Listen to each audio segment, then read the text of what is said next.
Muy buenas tardes, mi nombre es Andrés Prías Torres. Buenas tardes, mi nombre es Ada Iris Tobar Waldo. Buenas tardes, mi nombre es Jimena Cordero Moreno. Este trabajo consiste en analizar el sistema de salud colombiano, entrevistando a diferentes actores, entre ellos profesionales de la salud. En este buscamos identificar los problemas y las opiniones frente a la propuesta actual de la reforma. ¿Podría, por favor, doctor, presentarse e indicarnos cuál es su rol en el sistema de salud colombiano? Bueno, buenas noches. Mi nombre es Cristian Camilo Escudero. Yo soy médico general desde hace 6 años. Soy especialista en gerencia en instituciones de la salud de la Luis Amigó. Tengo experiencia en atención primaria en salud desde hace 5 años y actualmente estoy como médico del centro regulador en una de las EPS más importantes de Antioquia, que es Avia Salud. De acuerdo. La primera pregunta que le hacemos es la siguiente. Desde su experiencia como médico, ¿cuáles considera que son los principales problemas que enfrenta hoy el sistema de salud colombiano? Bueno, de mi rol no solo como médico general, sino también como especialista en gerencia en instituciones de la salud, ya que me ha tocado entender y conocer el engranaje del sistema como para poder defenderlo o atacarlo. Pienso que la problemática mayor es, uno, para entender esto, hay que entender que lo que se buscaba con la ley 100, que no solo el libro de salud, sino pensiones, riesgos profesionales y los demás, son otros 4 libros, pero la ley 100 como tal busca un aseguramiento. En el aseguramiento lo lograron. O sea, aseguramiento es que las personas eh, puedan recibir atención médica en el lugar donde están. En eso se logró un aseguramiento del 98% en todo el territorio nacional. El problema fue que las instituciones que se encargaron del aseguramiento, en este caso las entidades, las EPS o las entidades administradoras de planes de beneficio, vieron unos baches legales que aprovecharon como para disminuir, o sea, para hacer la cobertura, pero disminuir la atención. Y no hubo un ente de control de vigilancia, ya sea Supersalud, Ministerio de Salud o cualquier otro ente, Procuraduría, Contraloría, que empezaran a identificar y a detectar y a sancionar de forma drástica y permanente este tipo de acciones. Entonces, al coger un derecho fundamental como la salud y convertirlo en un producto, pues el beneficiado es, si usted tiene una tienda, pues usted siempre va a querer vender. Y eso no lo notaron las entidades de inspección. Entonces ahí el problema, primero, la corrupción. La corrupción es una mata que ha nacido acá, esa semilla de acá gigante. La corrupción viene desde muy atrás, desde antes de la ley 100 con institutos de seguros sociales. Y segundo, la falta de vigilancia y control. Esos para mí son los dos problemas. De acuerdo, muchas gracias. Listo. ¿Ha tenido situaciones en las que el sistema le haya impedido brindar una atención oportuna o adecuada a sus pacientes? Y puede describir algunas. Bueno, sí, puedo escribir dos situaciones. La primera fue cuando me desarrollé como médico experto en riesgo cardiovascular y enfermedades cardíacas en una de las IPS prestantes de la ciudad, donde pues tenía un contrato con una EPS subsidiada y esta gente, pues esta IPS, fuera de que nos contratan a nosotros como médicos expertos bajo una tarifa muy baja, realmente se supone que el esquema de médico experto basa en que es un médico general con conocimiento sobre el tema, pero que detrás está un médico especialista, en este caso cardiólogo, haciendo toda la asesoría pertinente. Entonces a nosotros nos llegan los pacientes y cuando íbamos a buscar al cardiólogo, no lo encontrábamos. ¿En qué se traduce? En que nosotros como médicos generales, claro, lo podemos tratar, pero se supone que estamos pactando con la EPS para que los trate un especialista. Entonces, una primera limitación porque no le estás ofreciendo un servicio de calidad ni garantía a ese paciente. Fuera de ser un paciente subsidiado. Entonces, otra de las cosas que me parecía como tétrica era que les cobraran las historias clínicas. Ahí hay una barrera de acceso gigante porque entonces el paciente me decía, Doc, o pago la historia clínica o compro los medicamentos, o me voy para la casa, ¿cierto? Porque era una EPS que solo tenía contrato con gente del subsidiado. Entonces, esa fue una de las primeras experiencias de las que demostraba que el sistema realmente como está actualmente es un sistema comercial, no es un sistema netamente humanizado ni garantista. Y la otra situación la vive durante equipos básicos. Los equipos básicos en un programa de este gobierno se destinaron más o menos 2 billones de pesos, iba a salir de la UPC, pero salió de la ley de garantías y de otros recursos, en los que se le pagaba a un equipo multidisciplinario de médicos, enfermeras, auxiliares de enfermería, psicólogos y trabajadores sociales para que fueran al campo, para que fueran a esos sitios remotos y atendieran a las personas. La idea era que eso se hiciera casa a casa. O sea, usted iba en la vereda más lejana, y iba casa por casa, y iba atendiendo a los pacientes en el formato de la 3280, que es la norma de promoción y prevención, donde están los ciclos de vida. Entonces, usted hacía pura atención preventiva. Ahí era donde encontrábamos si había gente con cáncer que no habíamos diagnosticado, si había gente con enfermedades de riesgo cardiovascular que no habíamos identificado, o metabólicas. ¿Qué pasó en mi caso? La asignación de los equipos básicos de salud se hacía a través de primero un estudio técnico que mandaba el distrito, o sea, pues las alcaldías, y ellos, según ese estudio, les asignaban. En mi caso, asignaron 8 equipos básicos, o sea, 8 médicos generales, 8 enfermeras, 8 no, eran 24 auxiliares. Pero entonces, ¿qué pasó? El gerente de esta institución, muy astuto, dijo, no, no es necesario los 8 médicos, pongamos 4 médicos y los ponemos a trabajar por los 8, pero cobramos los 8. Entonces ahí encontramos una cosa que es una corrupción muy evidente y pues obvio que se pierde el acceso a la salud de las personas porque no va a ser lo mismo una cobertura de 4 médicos a una cobertura de 8 médicos. Entonces, esas han sido dos, pero tengo un montón de las experiencias que me ha tocado como afrontar y vivir en mi quehacer. No, mi nombre es Ada Tovar y yo le quiero preguntar, ¿cómo afectan los problemas financieros de las EPS su trabajo diario o la atención que pueden recibir los pacientes? Oh, demasiado. Porque vos estás desde la parte asistencial recetando un medicamento, un ejemplo cualquiera, un antibiótico, ¿sí? Usted tiene un problema de oído, una otitis, yo le mando un antibiótico.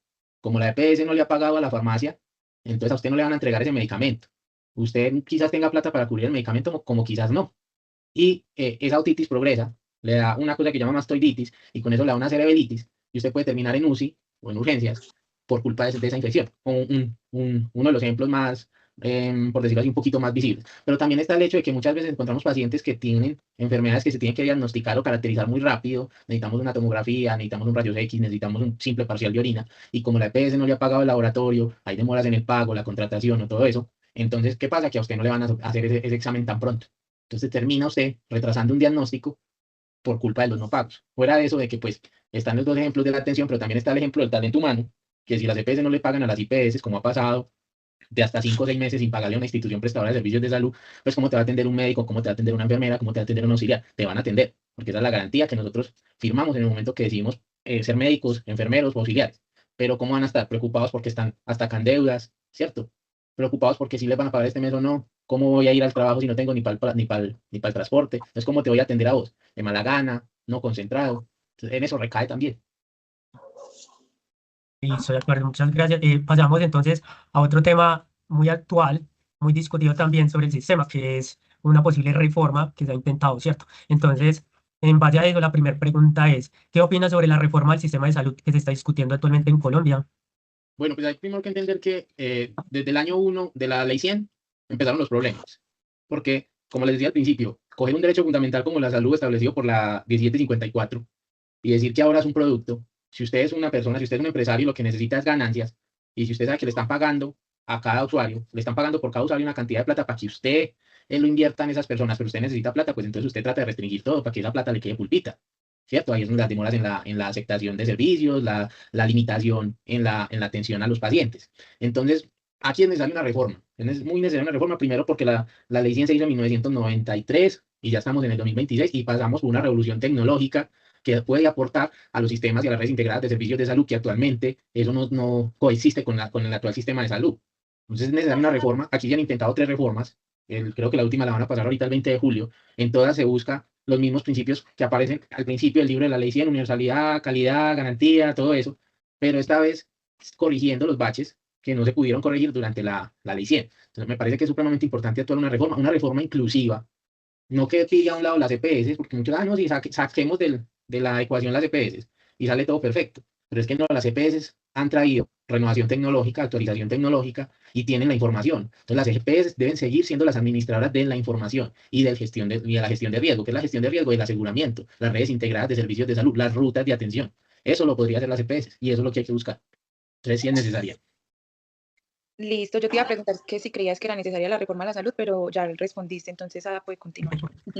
Sí, sí es necesaria, muy necesaria.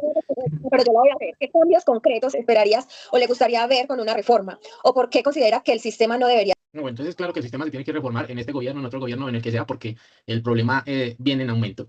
Pues ahora por lo menos hay atención a urgencias, futuramente ni atención a urgencias va a haber, y pues obviamente va a existir el descuido del aseguramiento y de la protección y la prevención que viene de esta crisis. Entonces, pues más adelante van a ver aumentar los infartos, los accidentes cerebrovascular, todos los indicadores de riesgo cardiovascular, de cáncer, de todo lo que no se ha protegido al momento, pues se va a ver más adelante recaído. Entonces, si no lo cubren ahora, el sistema va a colapsar completamente en 6 meses, un año, pienso yo, ¿cierto? Entonces es necesario.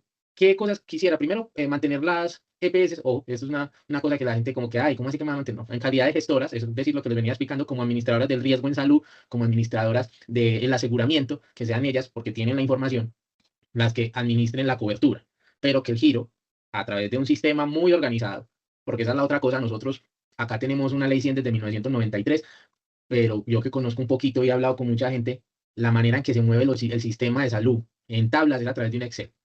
Aquí no hay una red integrada de información, como pasa, por ejemplo, en los bancos. Usted en un banco, si usted está por allá en la costa y le sacan plata desde su cuenta, usted mismo se da cuenta por el celular.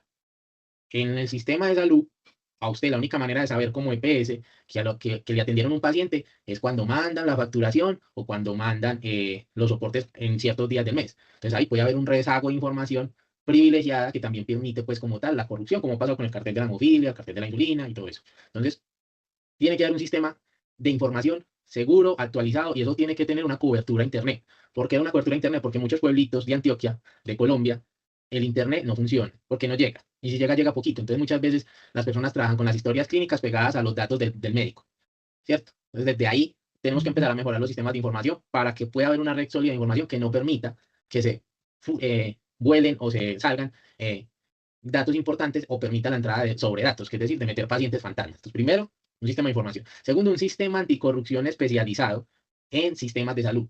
Aquí no es posible que llegue un man y se robe 2, 3, 4, 5, 6 billones de pesos, o como pasaba con el señor de los equipos básicos que se estaba robando 300 millones de pesos al mes, y a pesar de que hayan evidencias, nadie diga nada. Y uno denuncie a Ministerio, a Contraloría, a Procuraduría, a todo el mundo, y este momento que ese señor todavía está disfrutando de esos 1.200 millones que le quedaron de la primera contratación. Entonces aquí va a haber un sistema anticorrupción muy sólido, muy fuerte, que castigue severamente los actos de corrupción, porque este es el principal problema. Y lo segundo es un régimen especial, en lo posible, un régimen especial para el talento humano en salud. Aquí se debe considerar que los médicos generales hace 20 años no se les actualiza el sueldo. Hay médicos en muchas partes de Colombia que están ganando 3.300.000 pesos por prestación de servicio. Entonces sáquele a los 3.300.000, sáquele seguridad social, se están ganando más o menos 2.900.000 pesos. Un médico general.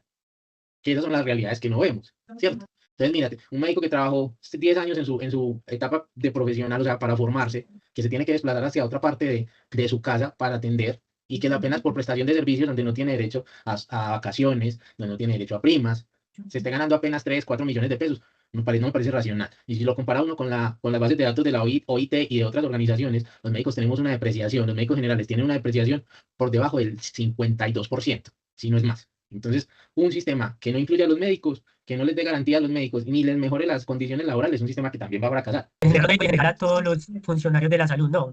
Exacto. Entonces, un régimen especial como el que tienen los soldados, un régimen especial como el que tienen Eso. los maestros, es un régimen que nosotros los médicos generales solitos ocupamos 126.000 personas.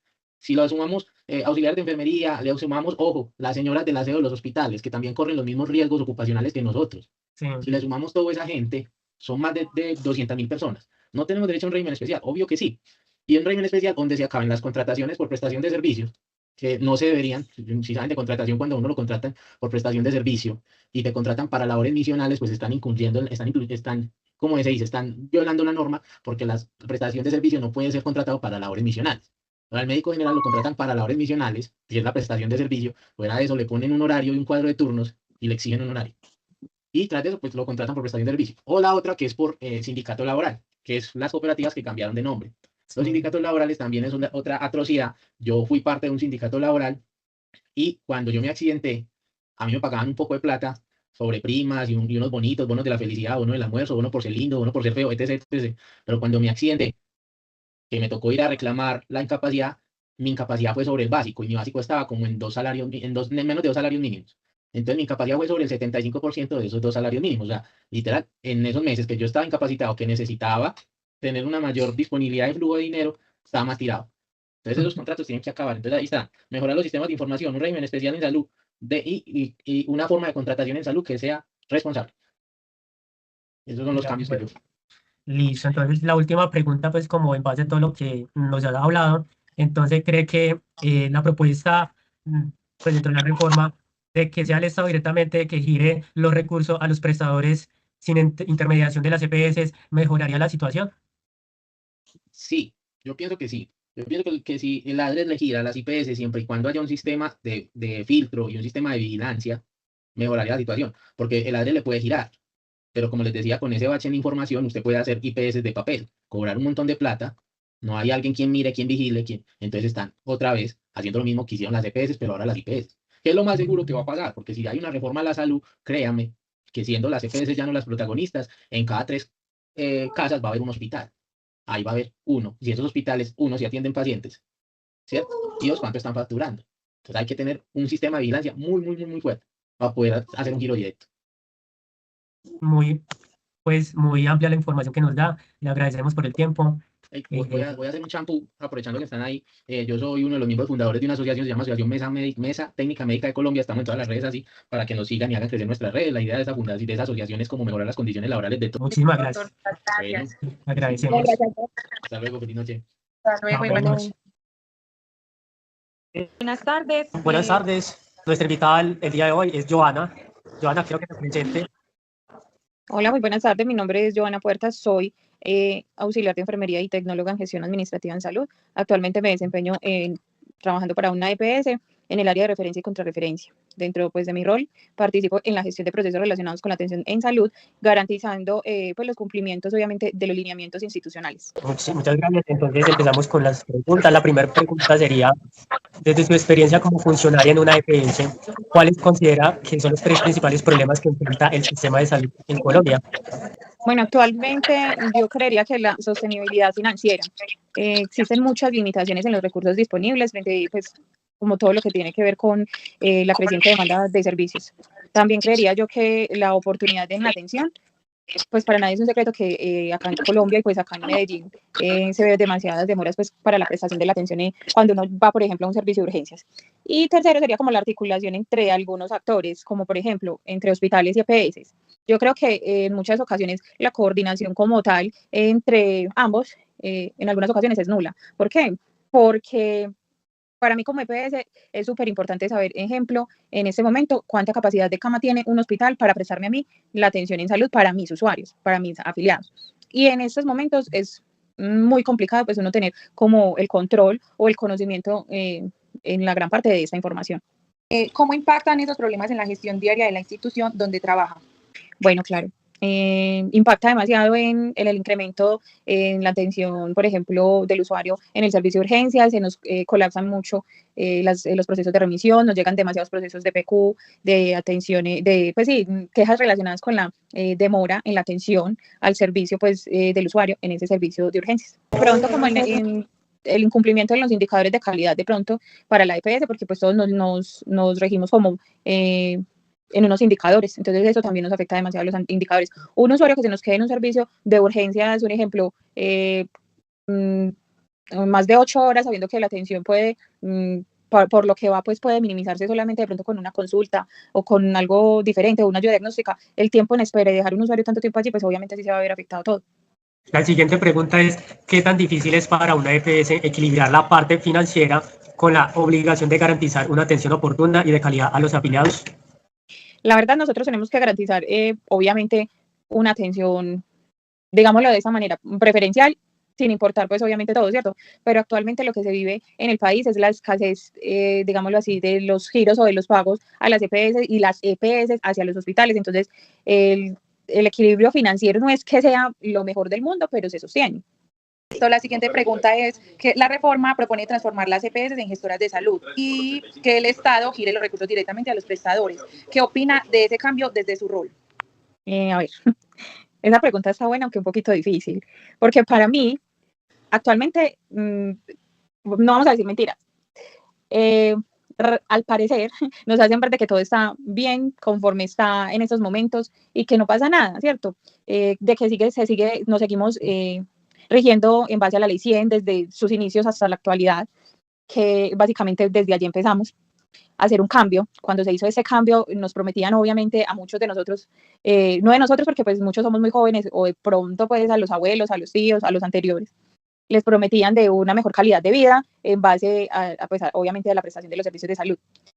Si lo vemos en un entorno pues mundial, Colombia es uno de los países que tiene uno de los mejores regímenes, digámoslo así, o atención de salud, pues como tal, ¿cierto? Pero a mi parecer, yo creería que algunos cambios son buenos. Puede fortalecer, obviamente, un poquito la transparencia en el manejo de los recursos, pero no sé cómo sería la calidad. ¿Por qué?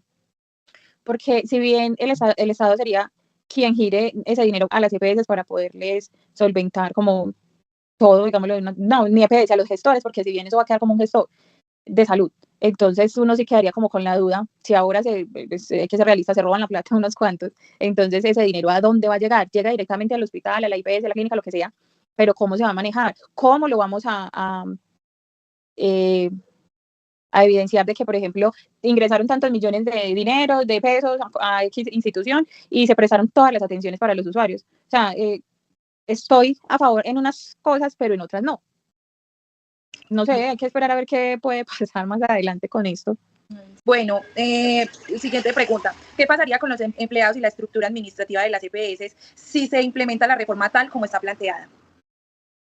Pues primero, en temas de liquidación de EPS, preocuparía demasiado porque somos muchos trabajadores. Puede que se haga una reorganización de, no sé, de toda la estructura administrativa como, en base pues como a lo que se va a hacer a partir de. Y yo creería que de pronto todo el tema, pues diría como el tema de roles y estructurales, obviamente, de las EPS, puede que se queden algunas cosas como puede que no, puede que haya reducción de personal porque obviamente se va a ver impactados muchos de los empleos. Yo creo que eso sería como el impacto más grande, que muchos nos podamos quedar sin empleo en esos momentos. Listo, y ya por último, ¿qué reformas internas cree que deberían mejorar el sistema sin ser eliminado? Yo creería que en este momento sería mayor control a la supervisión del tema de contratación actual con todo el tema del sistema, es decir, entre las EPS y las IPS, clínicas hospitales. Mejorar algunos mecanismos de flujo de los recursos, es decir, que esos recursos, esos dineros que se destinan efectivamente para lo que es. Yo creería que es eso, como más, pues sí, más o menos. Hay muchas personas que opinan lo mismo, entonces eso es como lo que deberían de hacer. Bueno, Joana, muchísimas gracias por el espacio, por regalarnos esta entrevista y eso era todo. No sé si alguno tiene una duda. Bueno, muchas gracias a ustedes por hacer parte de su proyecto y ya, espero que les vaya muy bien. Muchas gracias. Joana, muchísimas gracias. Bueno, igualmente, hasta luego. Bueno, según la visión de estos dos profesionales, de estos dos expertos, nos invitan a reflexionar sobre el hecho de que en Colombia, con el sistema actual de salud, logró algo muy importante, logró superar la barrera de la afiliación, de la cobertura, ¿cierto? Pero aún enfrenta la complejidad de hacer que el sistema funcione de manera eficiente en su totalidad. Y destacan lo siguiente, que la cobertura no significa inmediatamente o necesariamente garantía de la prestación del servicio de salud, ¿cierto? O sea, ahí viene el primer problema que enfrenta el sistema, que es la prestación del servicio de salud debido a grandes barreras de acceso de los usuarios, ¿cierto? Eso debido a que el sistema desde el principio pues convirtió, según ellos, convirtieron la salud en un negocio y todos sabemos pues de que toda empresa funciona en pro de generar ganancias, pero en este caso a costa pues de la garantía del derecho al acceso a la salud de los usuarios, ¿cierto? El segundo problema que indican ellos es de que el sistema en sí no creó un mecanismo de inspección, vigilancia y control real para evitar la corrupción, y ahí es donde viene pues el segundo o tercer problema como tal, la corrupción enorme que existió y aún existe y persiste en el sistema, ¿cierto? Desviación de recursos, robo de recursos, utilización de recursos para otros fines, no para la salud. Entonces, eso ha generado grandes problemas al sistema de salud, ¿cierto? Debido a eso mismo, precisamente, ha generado otro problema al sistema de salud colombiano, que ya ha sido la sostenibilidad y el equilibrio financiero, tanto del sistema en sí como a las EPS, que en últimas son las que garantizan pues, la prestación a los usuarios. El gobierno se ha quedado corto en la financiación por medio de la UPC, ¿cierto? O sea, indica de que la UPC está muy bajita, por lo tanto los recursos que llegan a las EPS no alcanzan. Estos dos funcionarios piensan de que uno de los mecanismos que ayudaría pues como a solucionar los problemas del sistema es algo que está contemplado en la reforma, la cual es que el gobierno gire directamente los recursos a los prestadores y a las IPS que le prestan el servicio a los usuarios, ¿cierto? O sea, eliminar la intermediación de las EPS y de convertir las EPS en gestoras y no los intermediarios y los pagadores. Otro punto muy importante que indicó uno de ellos es que el talento humano en salud merece tener un régimen laboral especial para permitir que todo el talento humano en salud tenga mejores condiciones laborales, tenga mejores condiciones económicas y mejores condiciones de vida. Y en conclusión final, ellos indican de que definitivamente el sistema sí amerita una reforma, sí amerita una reestructuración general de todo el sistema para precisamente pues tratar de eliminar todos los problemas que tenemos actualmente. Y ya pues como forma de opinión personal, coincidiendo con la mayoría de lo que ellos manifiestan, estoy de acuerdo de que sí, definitivamente el sistema sí necesita una reestructuración y una reforma muy amplia al sistema actual, ¿cierto? Para precisamente eliminar todos esos problemas que enfrentamos actualmente. Algo que nos sorprendió bastante al analizar el tema es el mal manejo que se le están dando a los recursos en el área de la salud. Esto genera preocupación porque son recursos que deberían garantizar una buena atención para todos los usuarios en general. Frente a la reforma, las opiniones están divididas, si es buena o si es mala, porque no se sabe si se va a seguir persistiendo en los errores que se han venido generando en esta etapa o que si esos errores van a ser subsanados o van a mejorar. Pero en conclusión, más allá de que si la reforma es buena o mala, lo importante es que haya transparencia al momento del manejo de estos recursos y que el manejo y que le den pues un manejo adecuado a los recursos para que realmente la población se vea beneficiada y sea la población la que se beneficie de estos recursos, que se beneficie de una salud digna a la cual tenemos derecho todos los colombianos. Bueno, de los problemas mencionados me sorprendió un poco el de los giros directamente del gobierno a los prestadores. ¿Por qué? Porque ambos funcionarios trabajan en una EPS, ¿cierto? Entonces pensarían en que al trabajar en una EPS quizás se opondrían a eso, pero no. Ellos indican de que al hacer el giro directamente el gobierno a las IPS quizás solucionaría así bastantes problemas del sistema, ¿cierto? Entonces, creo que sí, personalmente también considero que sí, al hacer eso que está planteando la reforma, mejoraría muchísimo el sistema.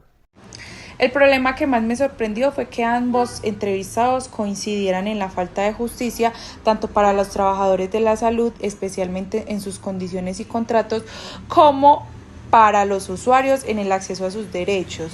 Esto refleja que que no solo hay fallas en la atención, sino también en la forma en la que se tratan las personas dentro del sistema. Y considero que la reforma puede ayudar a esta situación si realmente garantiza mejores condiciones laborales y un acceso más equitativo para los pacientes. Esto depende pues de la forma ya también que empiecen a implementar la reforma.